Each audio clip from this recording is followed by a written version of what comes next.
Hello everyone, good morning. मेरा नाम नितेश सोलंकी है और आपको पता ही है बच्चों, बराबर ना? बच्चों, हर साल हम लोग क्या करते हैं स्कूल में से कि ओलंपियाड्स के एग्जाम देते हैं, है ना? आप लोग फॉर्म भरते हैं, हम लोग एग्जाम देते हैं, आप लोग तैयारी करके आते हैं, बराबर है। इस बार हम आपको जो सारे टीचर हैं, बराबर, जो ओलंपियाड्स के जो इंचार्ज है वो आपको सजेस्ट करेंगे, आपको पढ़ाएंगे, बराबर। आपको कोई भी क्वेरी हो तो आप हमारा कांटेक्ट कर सकते हो।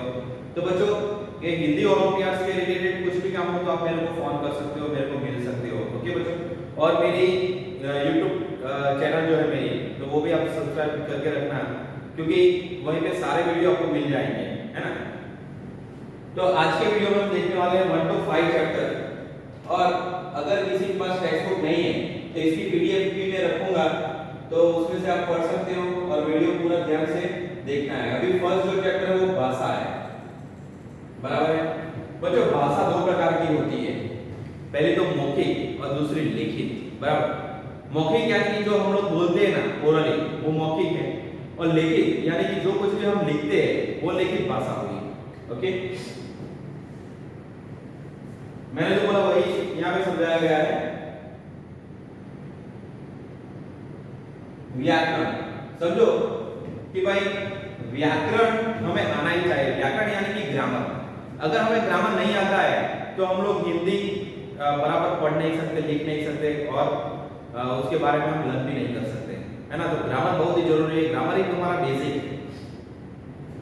लिपि, तो बच्चों मैं एक बात बताऊं कि जो हिंदी भाषा है ना वो देवनागरी लिपि में लिखी गई है, ओके। देखो यहाँ पे हिंदी देवनागरी, फिर अंग्रेजी भी दिया तो अंग्रेजी रोमन, अरबी तो अरबी, तमिल तो तमिल, पंजाबी तो पंजाबी कौन सी लिपि में लिखी गई है तो गुरुमुखी, और गुजराती तो गुजराती।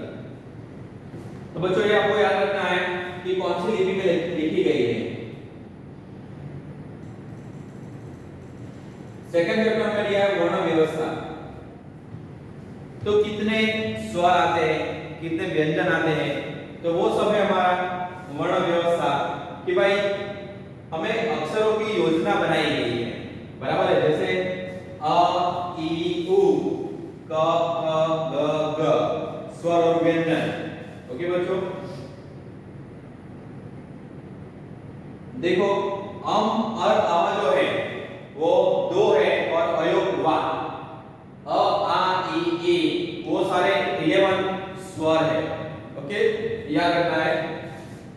ड और द अन्य के व्यंजन, और बाकी के सारे वो हम जब छोटे थे तब से हम पढ़ते आए हैं कि भाई स्वर और व्यंजन वो तो हमें आना ही चाहिए, ओके बच्चों।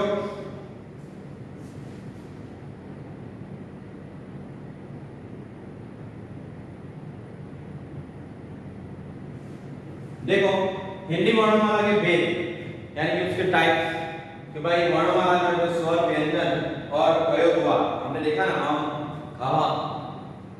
ऊपर दी गई सारणी को देखो, वर्णमाला 3 भागों में विभाजित की गई है, स्वर व्यंजन और प्रयोग हुआ। अभी स्वर के बारे में भी हमें पता ही है, ह्रस्व स्वर, दीर्घ स्वर और प्लुत स्वर। व्यंजन, तो व्यंजन तो हमें सब पता ही है बच्चों। एग्जाम में ये कैसे आते हैं वो सबसे हमें ध्यान में रखना है, क्योंकि व्यंजन तो हमें पता ही है भाई, क से शुरू करेंगे वो सब हमारे में व्यंजन है, लेकिन क ख ग घ ङ, तो ये क वर्ण हुए, ये आपको याद रखना है बच्चों। लास्ट ईयर क्या हुआ था कि भाई इस तरह के क्वेश्चन आंसर पूछे गए थे, ओके। कैसा क्वेश्चन था वो मैं आपको बताऊं कि भाई समझो कि भाई हमें ड दिया है, ड, तो वो कौन से वर्ग में आता है? क वर्ग में आता है, च वर्ग में आता है, ट वर्ग में आता है, ट वर्ग में या प वर्ग में। तो ऐसे हमें 4 ऑप्शन दिए जाते हैं, ओके। आप टेंशन मत लो, मैं जो पुराने पेपर है वो भी मैं ग्रुप में रखूंगा ताकि आपको ज्यादा समझ में आ सके कि भाई इस प्रकार के हमारे क्वेश्चन आने वाले हैं। तो ये वर्ग आपको बहुत ही ध्यान में रखना है। अंतस्थ व्यंजन है कि समझो इसका उच्चारण जो है ना जीभ तालु, हम एग्जांपल देखते हैं य, आप य बोलो य, र, ओके। तो इसको बोला जाएगा अंतस्थ व्यंजन। ऊष्म व्यंजन, भाई गर्भ सांस जो गरम गरम सांस निकलती है, जैसे कि स स स और ह। ओके, तो वो हमारे हुए पुष्प व्यंजन।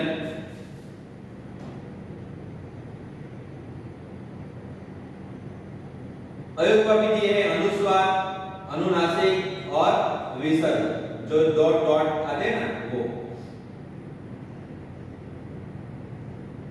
देखो स्थान के अनुसार है कि भाई कंठ, तो भाई कंठ में से इसका उच्चारण होता है आ क ख ग ग ग ह, ये सारे कंठ में से इसका उच्चारण आता है। तालु, वो हमारा ऊपर का जो भाग है ना, ई च छ ज ज। ओके बच्चों, दंत, तो दंत यानी कि दांत, जो दांत के साथ हमारी जीभ टच हो जाती है, थ त थ, बोलिए त थ, तो ये हमारी जो जीभ है वो दांत के साथ टच हो जाती है हमारे। ओके, दांतों के साथ। मूर्धा, तो मूर्धन्य में रू त। ओके, तो ऐसे आएगा। ओष्ठ, उ उ उ, बोलिए उ बच्चों, उ, तो दोनों ओष्ठ, दो हमारे ओष्ठ वो ज्वाइंट हो जाते हैं, ओष्ठ। कंठ और तालु, ए कंठ और ओठ, ओ, और नाक और ओठ, व। तो बच्चों आगे बढ़ते हैं। थर्ड लेसन है संधि व्यवस्था। तो बच्चों संधि तो हमें आना ही चाहिए। समझो, हमें एक शब्द दिया है शिवालय, शिवालय। ओके, कौन से वर्ण के साथ कौन सा स्वर आता है, कौन सा व्यंजन के साथ कौन सा स्वर आता है, वो भी हमें याद में रखना है, ध्यान में रखना है। शिवालय, तो इसको अलग कर दिया, शिव प्लस आलय। यहाँ पे जो व दिया है ना, वो अकेला नहीं, व के साथ स्वर आता है आ, इसके लिए यहाँ पे शिव है बराबर, और आलय, शिवालय। नेक्स्ट, हिम प्लस आलय, तो हिमालय। तो ऐसे तो बच्चों बहुत सारे एग्जांपल दिए हैं, आपको ध्यान में रखना है और पढ़ना है कि भाई संधि को कैसे हम अलग कर सकते हैं। देखो स्वर संधि, व्यंजन संधि और विसर्ग संधि यहाँ पे भी है। ऊपर भी हमने देखा कि भाई महेंद्र दिया है, महेंद्र, तो ई प्लस ई, समझो ही, तो ही में दीर्घ है, बड़ी ई है, तो इसके लिए यहाँ पे आएगी बड़ी ई। ओके, स्वर संधि के भेद दिए हैं और दीर्घ स्वर संधि भी नीचे दी है। तो बच्चों ये संधि के रिलेटेड पूरा लेसन है, तो वो भी आपको पढ़ना है, और बहुत सारे एग्जांपल दिए हैं हमें।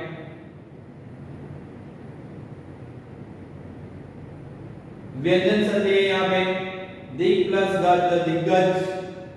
ओके बच्चों, ये सारे एग्जांपल आपको पढ़ने हैं।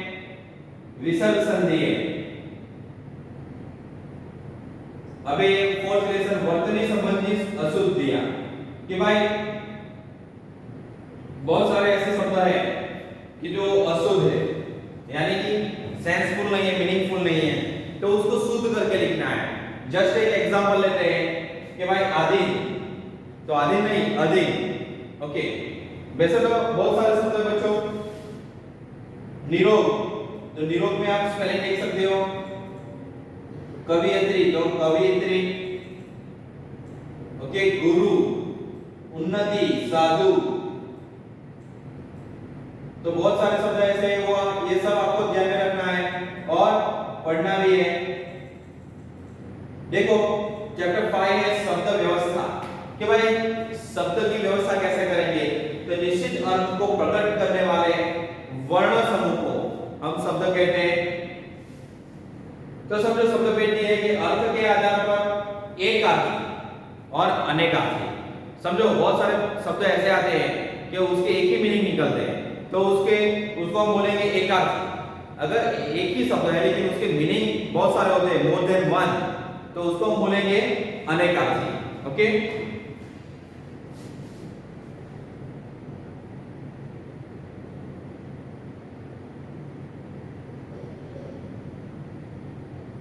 देखो यहाँ पे हमें दिया है बच्चों तत्सम शब्द और तद्भव शब्द, ये दो हिंदी में भी आते हैं, बराबर ग्रामर में बहुत ध्यान से देखना। तत्सम और तद्भव, अगर हमें हस्त, बराबर हाथ, तो अगर हम हस्त शब्द बोलेंगे तो वो शब्द है तत्सम शब्द, लाइक लेकिन हम लोग बोलेंगे हाथ तो वो बन जाएगा तद्भव शब्द। ओके, तो ऐसे बहुत सारे शब्द हमें लिए हैं। अभी अंग्रेजी शब्द है appeal, chocolate, nuts, station, biscuit, अरबी। तो बच्चों ये भी एग्जाम में आ सकता है कि भाई इसमें से अंग्रेजी शब्द कौन सा है, अरबी शब्द कौन सा है। ओके, फारसी, चीनी, यूनानी, तुर्की, पुर्तगाली, फ्रांसीसी। तो सारे शब्द हमें लर्न रखने हैं बच्चों, क्योंकि ये एमसीक्यू में आएंगे ही। ओके, अभी बनावट के आधार पर, रचना के आधार पर देखते हैं कि रूट, यौगिक और योग रूट।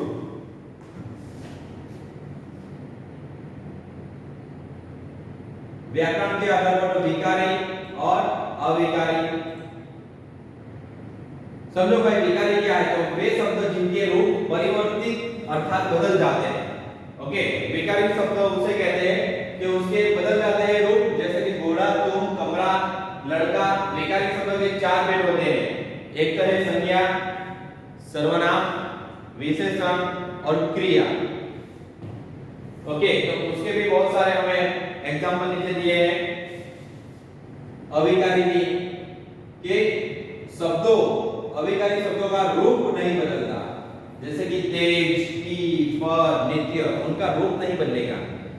अगर रूप बदलता है तो विकारी शब्द, अगर रूप नहीं बदलता है तो अविकारी शब्द। तो बच्चों यहाँ पे आज हमारे चैप्टर 1 से लेकर 5 तक खत्म होते हैं। जिसके पास टेक्स्ट बुक नहीं है तो उसके लिए मैं ग्रुप में या पीडीएफ फाइल भी रखूंगा, तो पीडीएफ फाइल में से भी आप रीड कर सकते हो, और आपको कोई भी क्वेरी हो तो आप मेरा कांटेक्ट कर सकते हो। ओके बच्चों, एग्जाम तो पूरी एमसीक्यू फॉर्म में ही आने वाली है और आपको सिर्फ टिक ही करना है। ओएमआर शीट आएगी और उसमें आपको ऐसे सर्कल फिल अप करना है, वो सब मैं आपको समझाऊंगा एग्जाम देने के टाइम पे। ओके, तो मिलते हैं नेक्स्ट वीडियो में, और नेक्स्ट वीडियो में बाकी के चैप्टर देखेंगे। ओके, बाय बाय बच्चों।